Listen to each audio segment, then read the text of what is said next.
Hi, everyone. Thanks so much for coming this evening, and welcome to Source and Stimulus. This is a very personal project of mine. It's something I've been working on for over 3 years, and it's really been sort of birthed out of my passion for pop art and really looking at these three artists in particular. And I think there's a very interesting conversation that's been made within these walls and within this space, and really with this moment in the 1960s.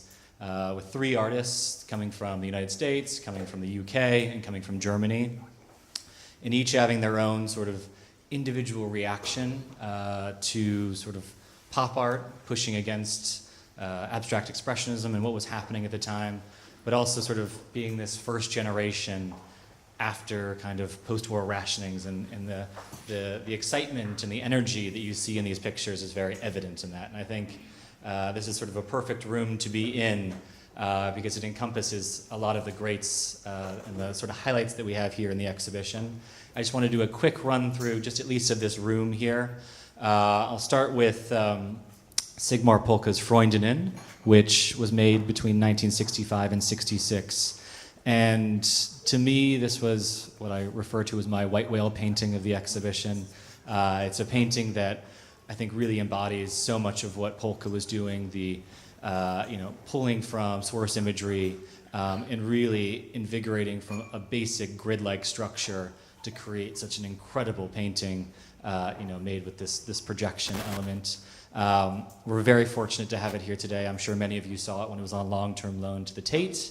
And interestingly enough, it's the first time it's actually been shown within the context of a commercial gallery space. And then the beauty behind me, this is Frightened Girl from 1964 by Roy Lichtenstein. This was an incredible sort of find, and for me, I really look at this as almost like an archaeological experiment of just trying to go through and find these works that haven't been seen in a long time. And this painting in particular has had two owners. It was bought shortly after the Guggenheim retrospective in 1993 and hasn't been seen in the last 25 years. So this is the first time it's been seen publicly since then. And it encapsulates sort of everything that you want to see in a Roy Lichtenstein, and it really sort of shows the differences, I think, and highlights the differences between these three artists in the way that they approached each, appropriation of using this very simple idea of the Ben-Day dot, which was a concept that was developed in the late 19th century by Benjamin Day to make a very cheap and easy printing process by using these simple dots and uses of color. And then over here we have two examples by Gerald Lang. These are two from the Bikini Girl series. These are very exciting because not only are they very indicative of what Lang was doing at the time. He traveled to the United States. You can see this amazing sense of what was happening at the time with the sort of sexual revolution and appropriation of images that he found in magazines. But what I found most exciting and most thrilling about these two works is they were owned by two different families. They were bought in 1965 from Feigen Gallery, and this is the first time they've been seen since 1965. And even in the Catalogue Raisonné, which Farquhar and Sam put together about a year and a half ago, they're in black and white images, so it really was something we unearthed just before the exhibition, and we're happy to sort of unveil these paintings here and in the context of this space. I don't want to take up too much time, but I'll lead over to Roger Bevan, who's going to be moderating the talk today. And enjoy. Locke, thank you very much. And I hesitate to say our job is done, but that brief summary of the masterpieces wrapped around this gallery has put, I hope, our conversation into play and supplies us with the context for the review of the exhibition and the artists that I will be sharing with our distinguished panelists over, I suppose, the next 40 or 45 minutes. Let's see how the conversation turns, and if we bring it to closure around 7:30, there will, I imagine, be an opportunity for the audience to address particular queries to the panel. But let me make one remark. I mean, it's all well and good to have simply identified the works that hang in the room where we are meeting this evening. In my opinion, there is no gallery room, possibly no museum room, presently in London featuring a conversation of masterpieces as we find here. It does need to be said that these works represent the highest achievement of the three artists featured in the exhibition. If I may, I will introduce our distinguished panel, and then we'll start our conversation and let it roll back and forth between each of the contributors. So immediately on my right, sitting next to me, is Marco Livingston, the distinguished pop art historian and scholar responsible for compiling the essay that has been published in the catalogue. That's a marvellous publication, incidentally, hiding on the second of the two tables, but perhaps you've already seen the catalogue and would be well worth your consulting if you wanted to turn the pages once our conversation has come to closure and meet the other works of art that make this event. Then beyond Marco Livingston is Michael Trier. He is the artistic director of the Sigmar Polka estate. Cologne is his headquarters. And then at the far end of the panel, two brothers. I call them the two boys, but let's be more polite. The two brothers, sons of Gerald Lang, and they are representing their father's work and will, I am sure, supply some reminiscences, some privileged information about their father's activity and his career. For myself, that was a career less well known until more recently, but the second of the two publications on the further table is a marvellous catalogue, a complete catalogue of Gerald Lang's art from the start of the career through its various changes, and it concludes with a marvellous turning of the circle when he seems in the 21st century to come back to the pop art chapter that is the subject of the present exhibition. So their names are Farquhar Lang and Sam Ogilvie, and panellists, we are delighted to welcome you to London and to the Levy-Gorvie Gallery. I'm going to set the conversation into play by asking Marco Livingston to address the three artists. It's an issue that involves his catalogue essay, but we have great examples of those artists around us. As I've mentioned, his is a long career associated with British, American, and international pop art.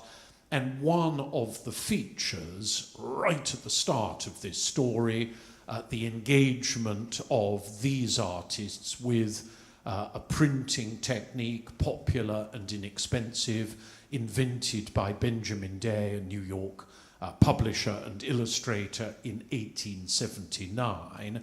That is the Ben-Day dot technique, as we refer to it. And I had assumed that those artists that were using it for their work would share a response, and yet the evidence is around us. Roy Lichtenstein, Sigmar Polke, and Gerald Lang come to this technique at about the same moment and yet use it rather differently. So might we ask Marco Livingston to give a brief explanation of what that technique is, the 1879 popular printing invention, and then perhaps address each of those artists in turn, and in what way he senses that they are responding to that technique in specifically different ways. All right, well, the question you're asking me is It's a long what I but I did not get as to long it as in my due answer course. can be. My essay in the catalogue, which was meant to be 3,000 to 4,000 words, ended up at 10,500 words, trying to discuss with some detail and nuance how these techniques were used by the different artists. Even the same artist used the dot in different ways year by year and through the career. So it's very difficult to oversimplify about how they used it. First of all, I would say one should make a distinction between the halftone dot and the bend-day dot. The halftone dot is used for tone, and so it's always in a single color, and they can be different size dots and different placement. So it forms, like in that Polka beach painting, it constitutes the image in the way that it would be printed in a newspaper, or it simulates the way it would be printed in the newspaper. The bend-day dots are the different color dots used in four-color process printing, and they're used the same size and same spacing. So Liechtenstein has separated out the red from that four-color system there, 4 colors plus black. Liechtenstein seems to have been the first of the 3 artists to use it in 1961, a painting called Lukniki. And it was only in 63 that he started using stencil, as you see here, so that there's a very regular pattern of the dots, and it becomes more mechanical in appearance. Lang first used it in 62, before he's likely to have even heard of Roy Lichtenstein's name. Lichtenstein wasn't shown in London until 63 at the ICA in a group show, Pop Art. And Polka first used it in 63, and they used the technique in very different ways. So Lang tended to use the tip of the brush, so they're painted by hand, and the size of the dots varies. Polka began by using a tip of a pencil eraser dipped in paint, and then stamping it into a rubber stamp. Later on, he used other techniques, like spray paint through stencil or radiator grill. Liechtenstein early on was rubbing different materials against the grain of the canvas. So it's not all one thing, and even within a single artist's work, the techniques are exploited in very different ways. But the real distinction is between, for me, is between Warhol and Rauschenberg using screen printing to make an actual mechanical image through the screen, and these 3 artists who are all making the dots by hand in one way or another. And you've suggested that Roy Lichtenstein is the pioneering artist, discovering this technique or recognizing its opportunity for fine art. Coincidental that Gerald Lang 62, Sigmar Polke 63 are exploring the same territory? Is there some zeitgeist, as one would have said, that travels around the conversations or the art magazines? Is one looking at another, or is it strictly a coincidental discovery? 3 different cities, 3 artists at broadly the same time. I would say that even within American pop arts, the artists were developing simultaneously, sometimes working very near each other in New York City and not knowing about each other's work. So Warhol and Lichtenstein in 61, both painting from comic strips unknown to each other. So I think it's possible that they could have all encountered the same kind of materials that they decided they would use in their art without necessarily being influenced by each other at the very beginning. Later on, they would all have learned of each other's existence. I think it's important to remember Lichtenstein was born in 1923, so he was 38 when he made his first pop painting. He had been through various phases in his own work, painting like Polka, going through a brief abstract expressionist phase. At the other end of the scale, Polka was born 1941. So it's a whole generation younger. And Gerald Lang was born in 1936, so he was also considerably younger than Lichtenstein. I mean, 2 of the artists in the exhibition, Roy Lichtenstein and Sigmar Polke, have international careers, are widely recognized international names. Gerald Lang has a comparable reputation at the start of the career and then slips from view and, if I'm reading his biography correctly, is then rediscovered at the beginning of the 21st century. How does the panel explain that disappearance? Are we able to quantify it? Marco, perhaps you would start, and then we might ask Sam and Farquhar for their own reminiscences of their father's development. Gerald would be very upset to think that he'd disappeared because he'd carried on working all the way through, but he'd changed radically during that period. So he moved away from pop by 1966, having moved to New York in 64, shown at the Feigen Gallery, known all the American pop artists. Just to the point when it was taking off internationally, he became a kind of minimalist sculptor. Then he returned to the UK to live in Scotland, spent some time refurbishing a castle that he lived in and that the sons still have, and became a figurative sculptor. And that confused people, and he suddenly had a whole new constituency. He returned to pop in the last 10 years of his life, to the style of these early pop paintings.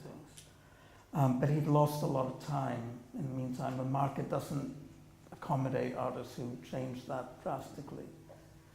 I mean, may I ask Farquhar and Sam, reminiscences of your father? He had returned to the United Kingdom by the time that you were born. Scotland is your home, and the career, as we find it in the present exhibition, the two bikini girl pictures on my left, it will be, I imagine, on the side wall on your right, belong to this earlier New York chapter. Did he speak to you about New York Times, his earlier career, or had it stopped interesting him and he'd moved onwards, new styles, a new constituency, new collectors, and so this is perhaps a rediscovery for all of us?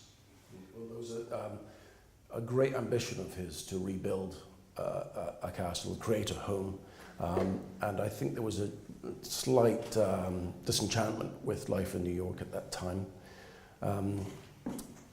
He was told by his friends, Roy Lichtenstein among them, and Robert Indiana, that moving to the Highlands in 1968-9 was a mistake, a professional commercial suicide. But I think my father would always remain true to himself.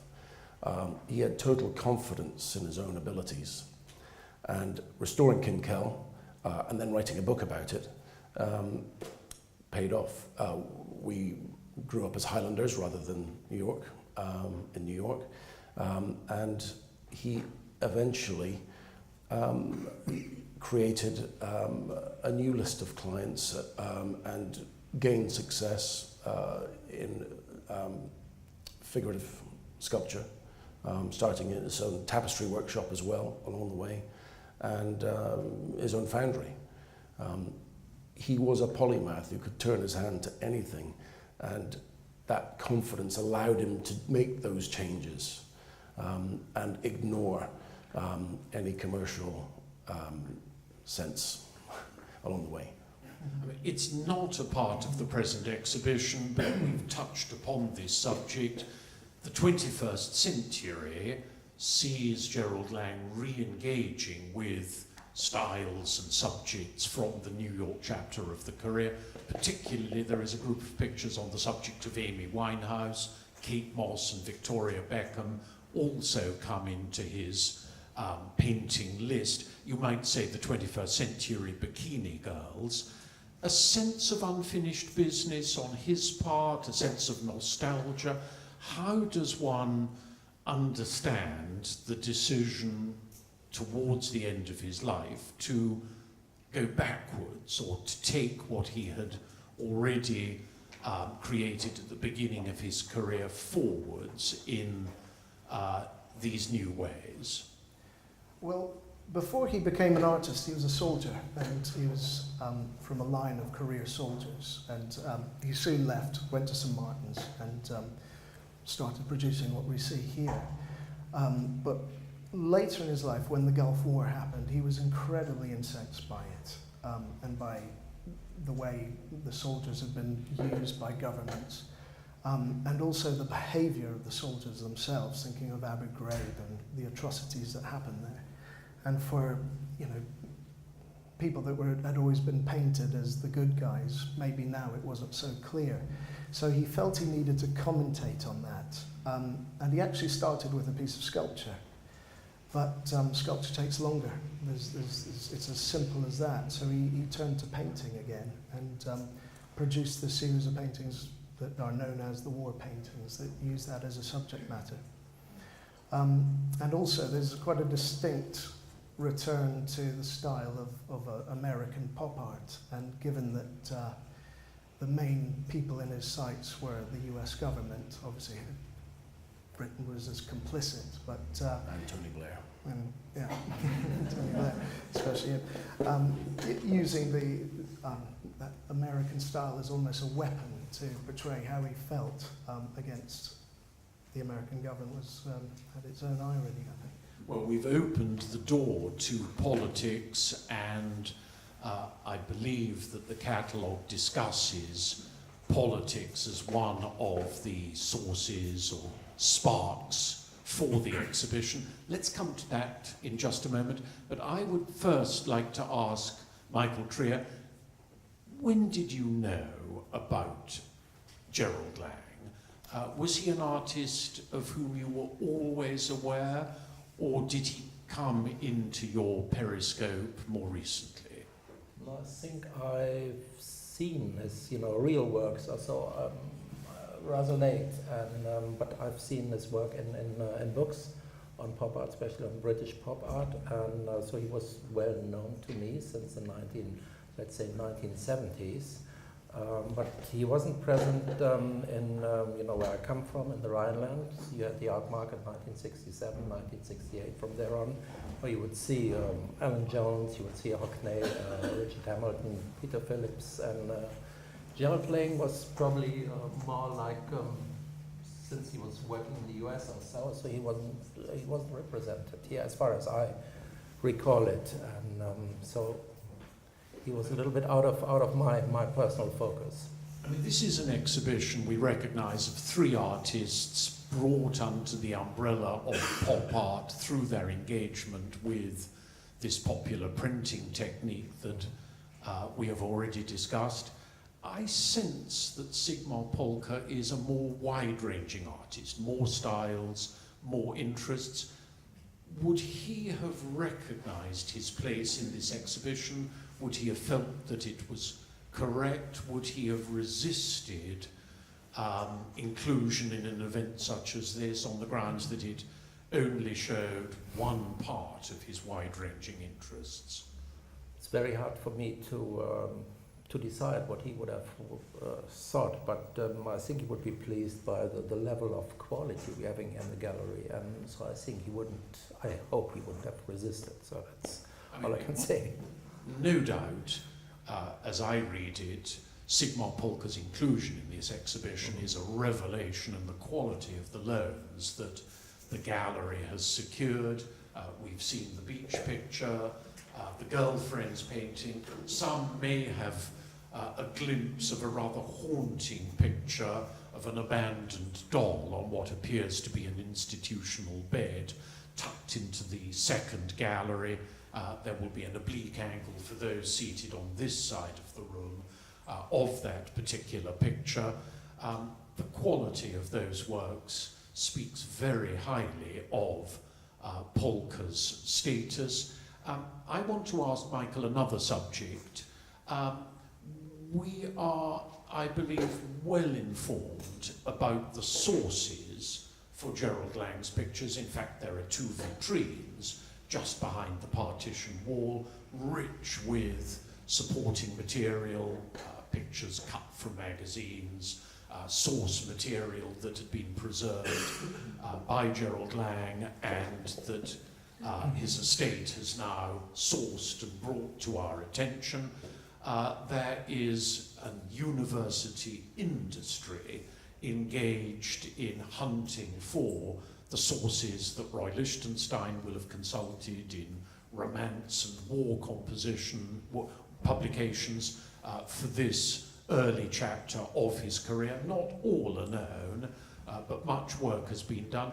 Polka is a rather darker subject in that I do not know the sources for any of the pictures.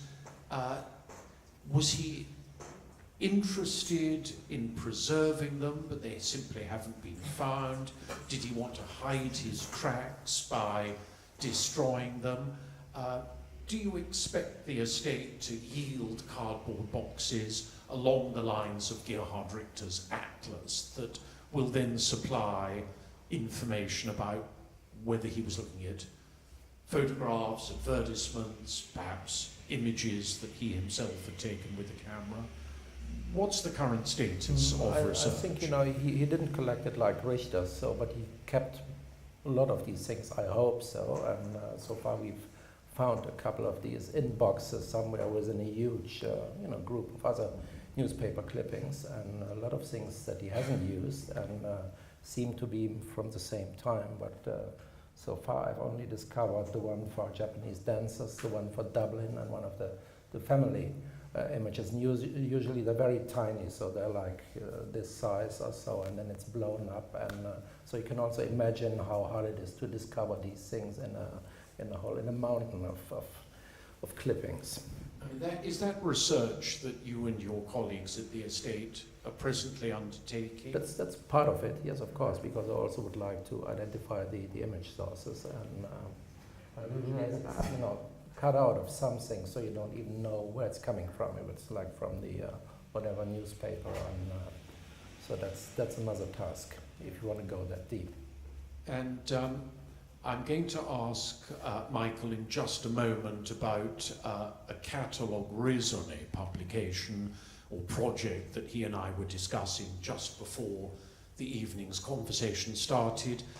Let's be clear, there is now a marvellous publication for Gerald Lang, so anyone who is interested in his work can turn the pages, and year by year the complete record of his art, painting, sculpture is mapped out. The Roy Lichtenstein estate, I think I'm right in saying, has decided against a paper publication, but has placed the catalogue online as a web research vehicle. Very comprehensive it is. Polka, we're still waiting. What is the current state of play? Are you moving towards a publication? Will it be a printed publication or a web publication? What do you have in mind? It hasn't been decided yet, so we just started working on this project after he passed away, and we started collecting and asking for information, but we're also looking at at Polka's his own stock, and what you see is that a lot of the information you're having in publications so far, like catalogs or so, you see all the dates are not correct, the size is not correct, so you have actually to work on every single picture and research it yourself and see where we are, and so you can imagine what a task this is and how long this will take. And I of course would always prefer, as much as I like the online version, always like a serious book publication, even if it's outdated in the moment that it goes to print. Can you even estimate how many works he made? No, I don't. It's quite a gigantic. It's quite a large number or so, but we're also collecting. We're not only collecting paintings. There are also photographs and works on paper as well. So we're trying to get an overview about all these different kinds of artworks, but as I said, he hasn't left any records of these things, so you really have to find everything yourself. How important is it for an artist's reputation, his career, his status, for a complete catalogue to be published? Marco, what is your view? Is this an urgent subject that each artist ought to address? I imagine that you are working with or have worked with artists who are meticulously documenting their work so that such a catalogue would be a relatively straightforward publication when the time is right? Well, I learned very early on when I was still in my 20s and doing my research for my MA. The different artists have very different attitudes. So Alan Jones had photograph albums with every photograph of every painting he'd made. The dated was photographed, mentions who owned it. A few years later, I was working with Patrick Caulfield on first retrospective, and I asked him if I could see his archive. He went white and he said, "Archive?" He came back with a shoebox with 2 postcards in it. So he had no interest at all in documenting his work, and he felt that was the gallery's job. I think catalogue resume is a tool for the market. It's a more interest to the commercial side of the market, and to verify all the genuine works, make sure that fakes aren't coming on the market and so forth. From an art historical point of view, I think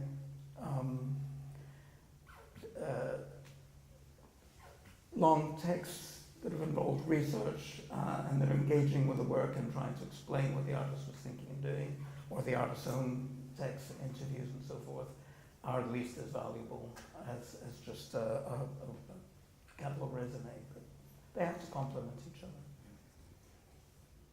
Let me ask Sam and Farquhar, your father's publication, which brings to our notice a career of different chapters and styles that I don't believe was as widely known until a recent exhibition that you helped to organise at the Fine Arts Society and this publication which coincided with it. Did you feel that this was an urgent task that needed to be completed to put your father back where he belonged in the art market and in the story of pop art's earliest stages? Yeah, we felt it was an incredibly important thing to do. 2 years of hard work, and that's with somebody that documented absolutely everything and numbered everything, so I don't envy you when it comes to it.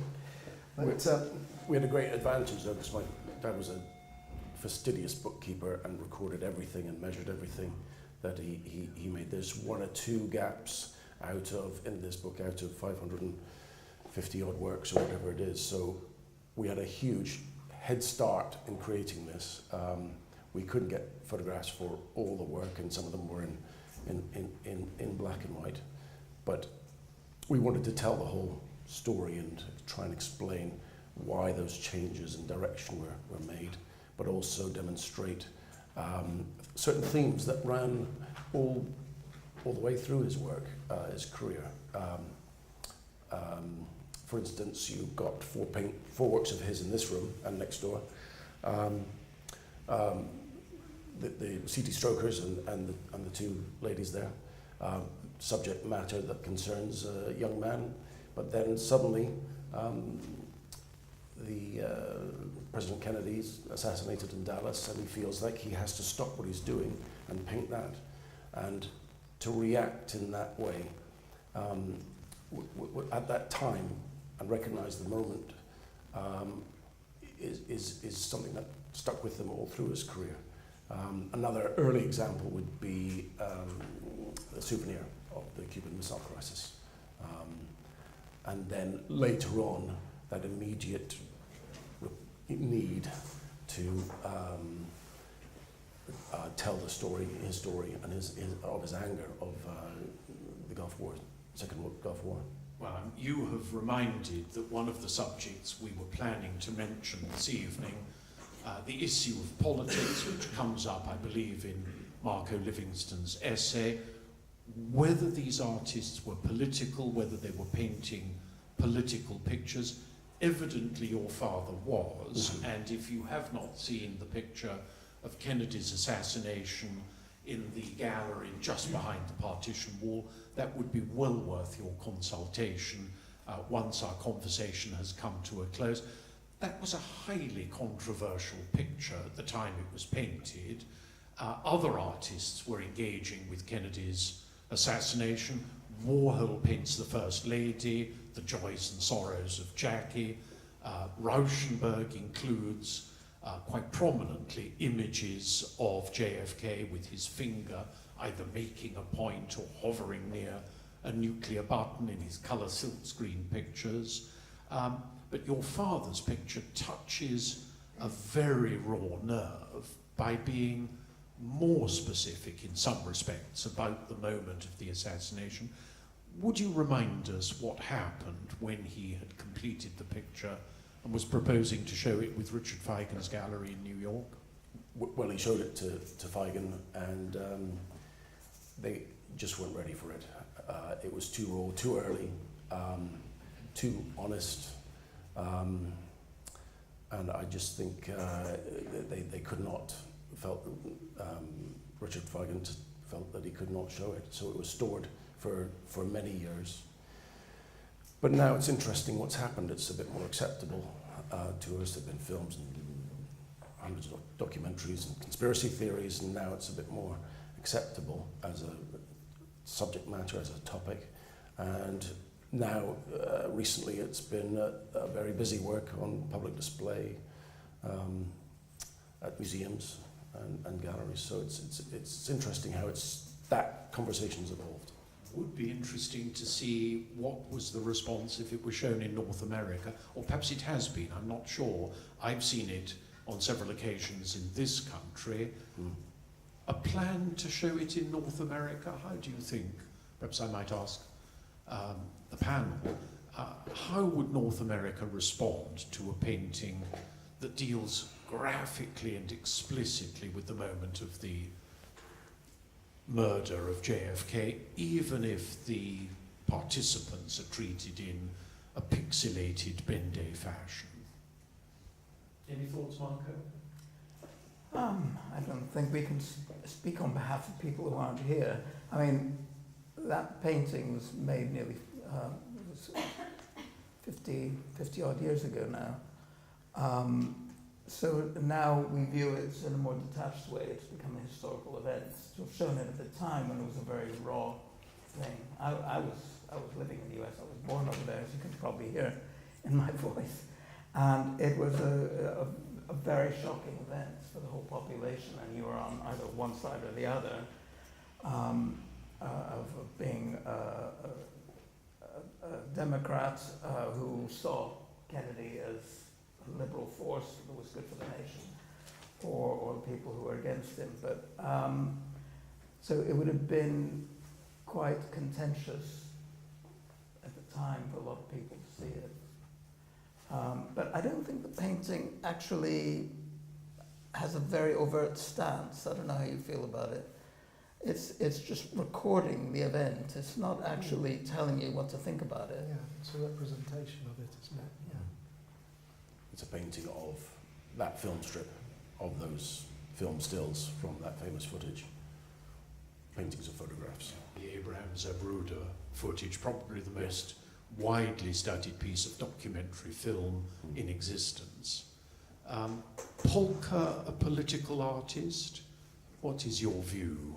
Yes, Michael? he's a political artist, and he always had an opinion, and he would also show this opinion. You know, he was very critical throughout the 1980s or so in addressing certain, nuclear waste and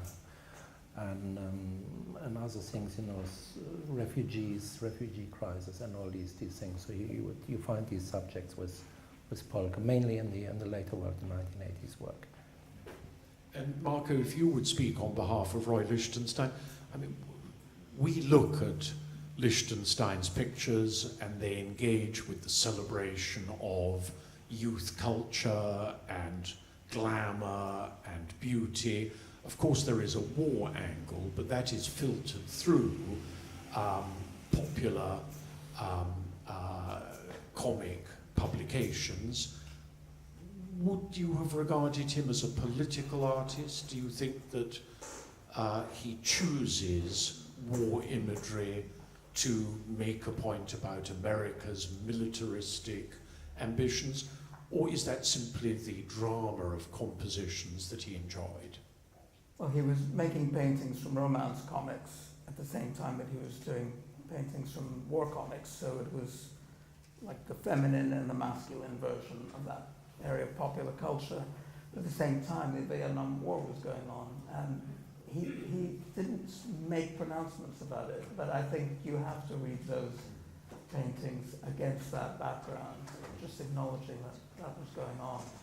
But I wouldn't even say he was celebrating popular culture. He's much more neutral than that, just allowing it to pass through him and into the work. Well, we promised a panel discussion of 40 or so minutes. That's exactly what we have had. Would this be a good moment to open the remaining moments of the evening to anyone who might want to address queries to the panel or to one of the panelists meeting with us this evening?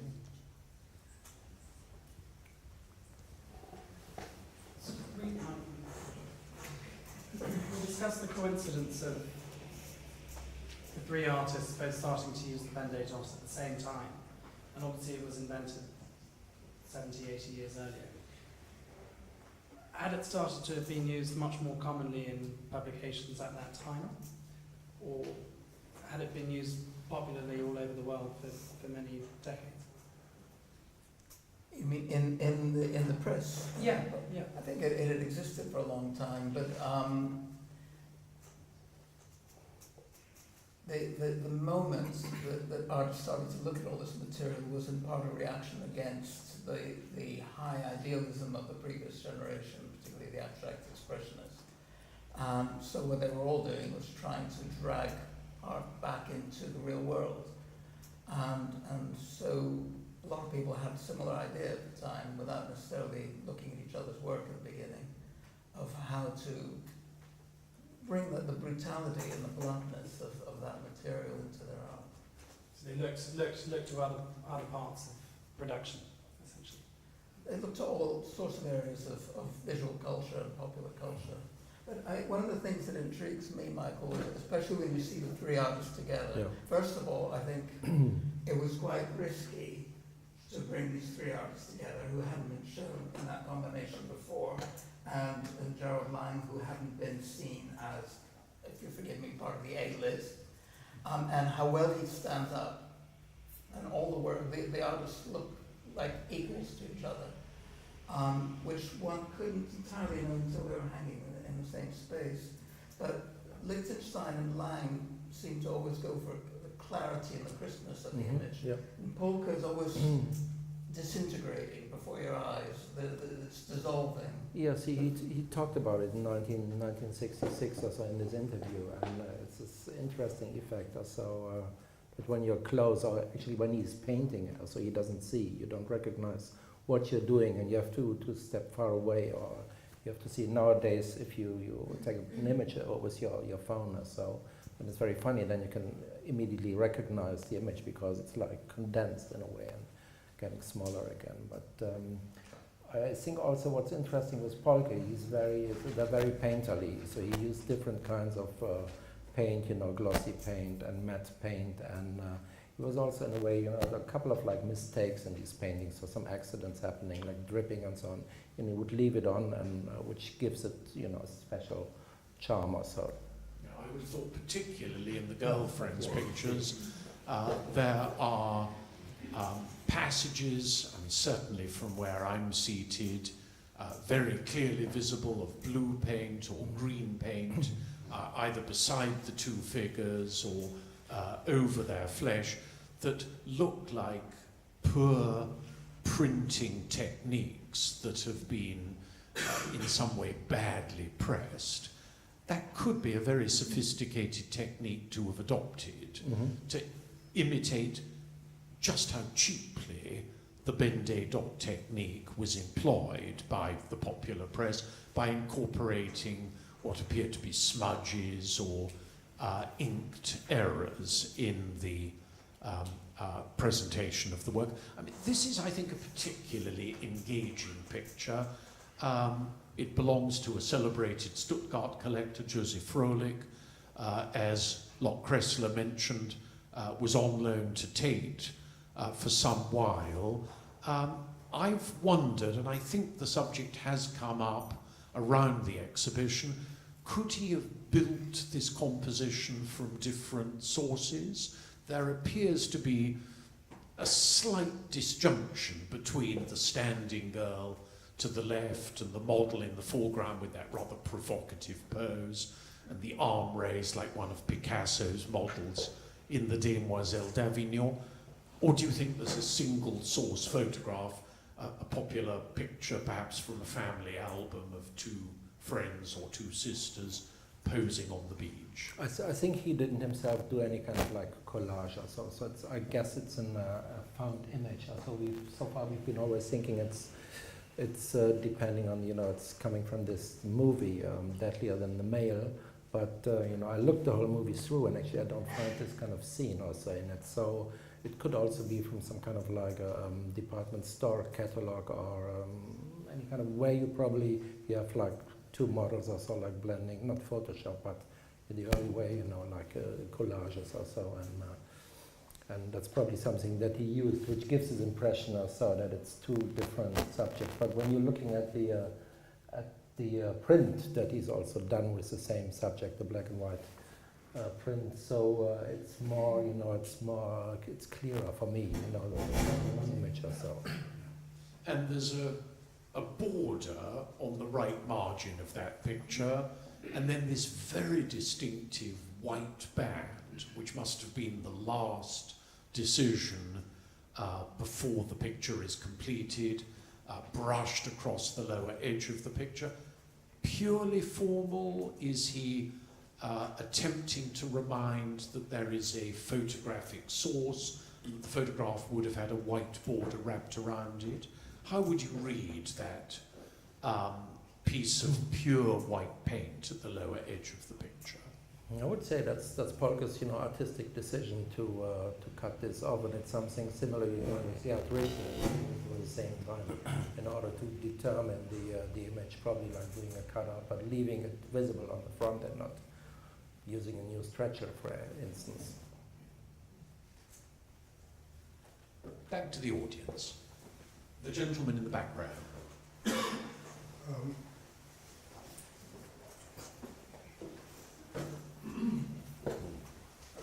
I have a contribution and a query. Lang, when he was in New York, knew a lot of the artists in New York, and certainly kept in touch with Larry Bell, to my personal knowledge, and was always speaking to them when they came over. And so he knew the scene in New York extremely well. What I'm not certain is, and the question is, when exactly was he there, and how many visits did he make, and were these two pictures on my right painted in New York? I believe these two paintings were painted in New York. We've got extensive correspondence with, in our archives with Larry Bell, and also in particular Robert Indiana. They really kept in touch. What's interesting, I was thinking about this today, was the Highlands of Scotland in the early 70s, difficult place to communicate with, but thankfully they had to write letters to each other, and now we have all that resource, and it's fascinating reading. But yes, Larry Bell was definitely a friend, a colleague, and they were definitely in touch. And how long was he in New York for, and from when? Well, he came back. They came back intermittently in the 70s. I know that some tapestries were delivered that were made in the Highlands, and we have actually images of a party that was thrown, and I was showing them to Locke when he came to visit. And over a dram, we looked at these old photographs of this party in someone's house, and Andy Warhol was there, and a number of others I can't remember, but it was they were very fondly regarded by parents, and they were missed, and the advice was not to go, but of course that advice was ignored, and off they went on the QE2. But I think what you were asking were the dates or the chronology of the New York chapter. And if I remember correctly, there is a preparatory visit in 1963, and then New York is Gerald Lang's station from 1964 through 1969. Yes. It's a long Yes. chapter, 5 years, when New York is his headquarters, when he is producing his pictures in that city for exhibition, I suppose primarily in New York or in North America, which makes the decision to turn his back on New York, what one might have thought was the crest of his career, and realign himself with a completely different style in a new geography, all the more surprising. Would you see his decision as a risk? I mean, there must have been an element of a risk in taking it, leaving an established market, hoping to make another market. Perhaps he simply had the confidence or the bloody mindedness to do whatever he wanted. Yeah, I don't think he would ever have seen it as a risk. He was someone to always question himself and challenge himself, and it must have come to a point where he just needed something, another place to think and work, and it was just time to go. Just that combined with, as we said before, his disenchantment with the art scene in New York at the time, it became the sensible thing to do. But this wasn't the first time or the last time he did make these huge moves in his career, and it was never to do with money or anything. It was to do with being true to himself and his art. We would have one or two more queries if they were wanted. I just have a small question. Oh, sorry. You'd mentioned Michael Polke, of course, being a very political artist, and you said predominantly he's most political in his works from the 80s. Which work in this exhibition by Polka would you say is the most political? This exhibition here. That's the one. Good question. As a German, I think Frau mit Butterbrot is very... Frau mit Butterbrot, you know, it's coming from this advertising song. Yeah. It's about, you know, it's about the Wirtschaftswunder these years. And, Maybe East and West also, Germany? Am I overthinking that? yes, it's sort of, you know, like East was always a little bit depressed and grey looking, Yeah. and the West was also a little bit grey. You'll see as if you look at certain images of, you know, passerbys on the street from especially this 1963 exhibition that took place, the demonstrative Ausstellung with Richter and Luke and Kuttner, and I think it's this kind of like smiling, it's this like promise of a brighter future. That's what I would read out of it, and you know, plenty to eat and so on. Yeah. And Michael, perhaps it would just be worth your mentioning the birthplace of Sigmar Polke in 1940 and the family movements, which of course would emphasize the picture we've just mentioned, one of the key works in the gallery across the hall, being a comment on what West Germany has that might not be as apparent in East Germany. Would you just remind us of the early years or the childhood of Polke and how that would feed into this picture? So he was born 1941 in Olz, which was at the time part of the German Deutsches Reich, and so in 1945 when so we have books, you know, the father did some kind of like a diary or so, and when the Russians arrived, the Red Army arrived, so they moved to Thuringia, and were later on then in the Soviet-occupied zone of Germany, and Polke went to school there. He had Russian at school, and then the family, you know, the father actually decided when he felt, you know, more oppression. So he was an architect, and so they decided to move to the West, which took place in 1953, and so they split up a little bit in smaller groups and went to escape to the at this time still open border, and came to close to Düsseldorf, and then settled finally in Düsseldorf. Well, of course, you also have to remind that these people coming from the east were at the time also regarded as kind of refugees, so they the German, the language was a little bit different, and everybody has lost, or a lot of people have lost their homes, so then they had to share. So it was quite a difficult situation, I think, for the family, and it's great what he made out of it.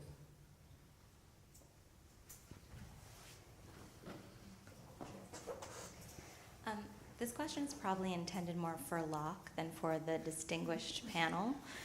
I wonder if during the research for the show, other artists were under consideration, anyone else who emerged, perhaps like Lang, who you think is worthy of reconsideration or review, whether early Rosalind Drexler or anyone else was part of the preparatory research that led to these three artists and these extraordinary pictures here. I mean, it was interesting because we really wanted to kind of boil it down to three artists. I think that was the easiest way to see the impacts within this, but I know with my conversations with Marco, there were so many artists that kept coming to the forefront that we wanted to either include in an essay or include in a text, but it was, funnily enough, it was my first meeting after joining the gallery. I had just completed the year before the first ever British pop art exhibition solely focused on them in London. And I think Lang, to me, just spoke to me. He felt like this unsung hero within his own country.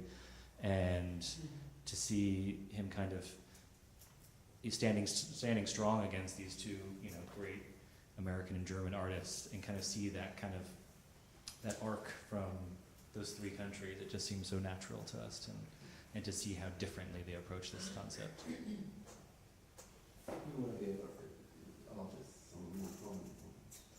Marco, do you want to sort of go into your... Well, you could have thought about including Warhol, just to have a completely different way of dealing with half-tone doll. I think it's important to say that this was not presented as a pop art exhibition. This was specifically, your idea was specifically to look at this building block that they were all using in their art. So I think we have to just forget about labels. Most of the artists associated with pop didn't like being called pop artists anyway. So I think as an examination of how three very distinct and strong personalities approached similar material and came up with very distinct bodies of work from it is what's come out and what's interesting.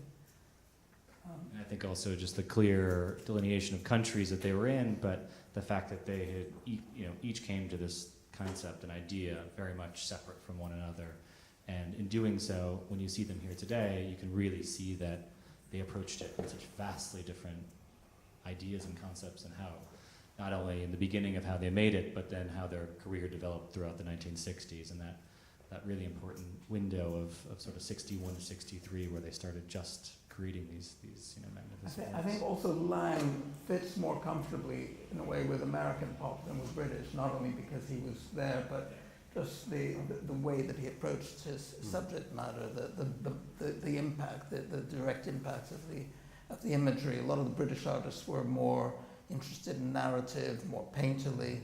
Yes. He was very hands-off, quite extreme. As you know, he was very direct with a person, but these paintings are the sort of our family's soundtrack, if you will, and having grown up with them, and then as you get older and study history of art, not as much as you will see, but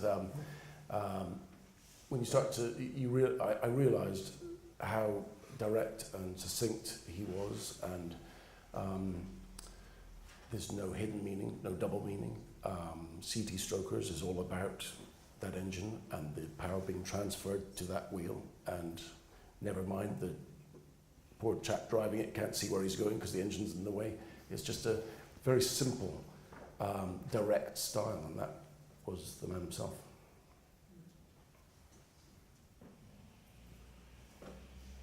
Can we have a follow-up show, perhaps, in the upper venue? Richard In the Hamilton, making. for instance. And there's a query here. There are several interesting people.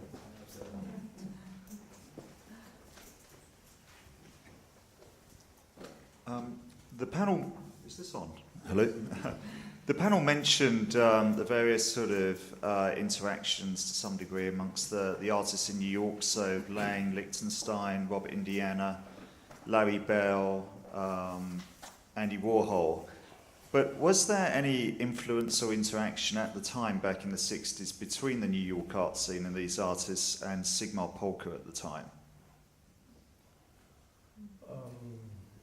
I don't think so. I think, Polka has seen Lichtenstein works in Düsseldorf, and you've seen it in collections in the Rhineland, and there was this gallery, Schneeler and Rudolf Zörner, the gallerist, where you could see these things, and actually also in Cologne collection. You had a couple of Lichtenstein, so it was very, it was very visible after 1964, 65, I would say, and that's, the images are very attractive, and you would always, go for it. The German museums were very proactive in yeah, buying American pop, and the Museum of Ludwig above all, but long before the American museums really absolutely. recognized it. That's why we're having this fantastic collection at the Ludwig or so, which, was Lichtenstein, Warhol, Hamilton, whoever, But I think the American art market has been very protectionist against European artists for a very long time. That only happened in the 80s, really, and even with the British artists. Right. And I published a book on pop art in 1990, which was co-published by Abrams in the US. It was everywhere for 6 months and then disappeared from view. Yeah. And Thames and Hudson here bought back all the American copies, and I think the Americans wanted to bury it because it had too many British and European artists. And if you look at the pop art shows that have taken place in the US, almost none of them include any European. Right. Yeah, if you see also the publications of the time or so like Lucy Lippert or so, all these artists are considered a little bit more like followers. Yeah.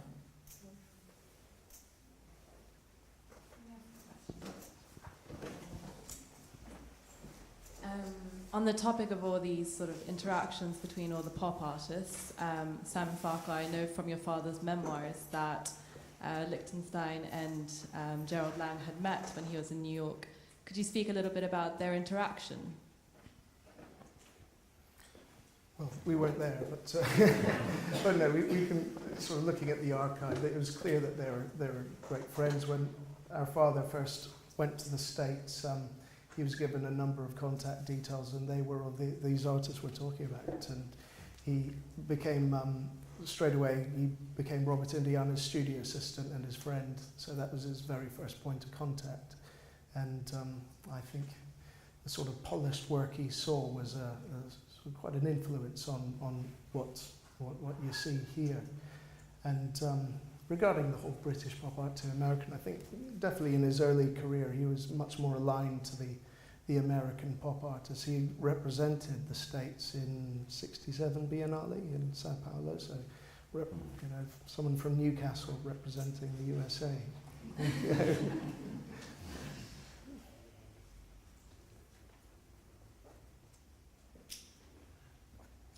Thank you all very much indeed for joining us for the evening.